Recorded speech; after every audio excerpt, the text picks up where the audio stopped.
Hello friends, और आज का हमारा टॉपिक है what will happen if the sun will suddenly disappear.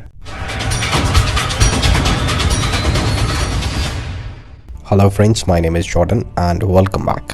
तो हर कोई जानता है कि हमारी अर्थ अपनी जगह पर सन की ग्रेविटी की वजह से रुकी हुई है, लेकिन क्या होगा अगर सन सडनली डिसअपीयर हो जाता है तो इसकी लाइट और इसकी ग्रेविटी के साथ। हाँ, शायद हमारी अर्थ पूरी तरह से डार्क हो जाएगी और हमारे सोलर सिस्टम से हमें बाहर फेंक दिया जाएगा। लेकिन ये सब कब होगा?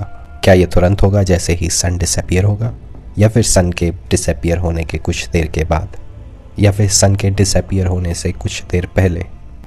तो इन सारी चीज़ों का आंसर डिपेंड करता है speed of gravitational change propagation पर, या फिर आप सिंपली कह सकते हैं स्पीड ऑफ ग्रेविटी और speed of gravitational waves. Well, Einstein की थ्योरी ऑफ जनरल रिलेटिविटी कहती है दैट ग्रेविटेशनल वेव्स की स्पीड ऑलमोस्ट सिमिलर होती है स्पीड ऑफ लाइट के in vacuum. Even modern physics के अकॉर्डिंग भी सारे massless particles like waves and all travels at the speed of light in vacuum.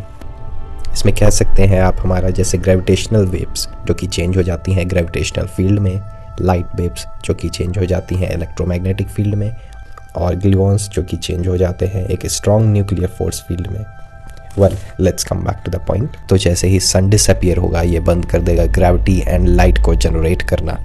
Well, जो स्पीड ऑफ लाइट है वो 2,99,792 किलोमीटर्स पर सेकेंड है, और जो ग्रेविटेशनल वेव्स होती हैं they travels at the speed of light and the distance between the earth and the sun is 150 million kilometres. तो इसका मतलब है सन की लाइट एंड ग्रेविटेशनल वेव्स को अर्थ तक पहुंचने में 8.5 मिनट्स का टाइम लगेगा, which means सन के 8 मिनट 30 सेकेंड्स के डिसअपीयर हो जाने के बाद भी हमें अर्थ पर पता भी नहीं चलेगा that what happened to the sun, और ना ही अर्थ पर अंधेरा होगा और ना ही ये अपनी पोजीशन से बाहर जाएगी until 8 मिनट 30 सेकेंड्स।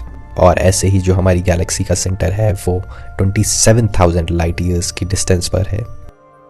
तो अगर गैलेक्टिक सेंटर भी सडनली डिसअपीयर हो जाता है तो हमें 27,000 ईयर्स तक पता भी नहीं चलेगा that anything happened out there at the center of the galaxy। और इसका ग्रेविटेशनल इफेक्ट हमें 27,000 ईयर्स के बाद में पता लगेगा।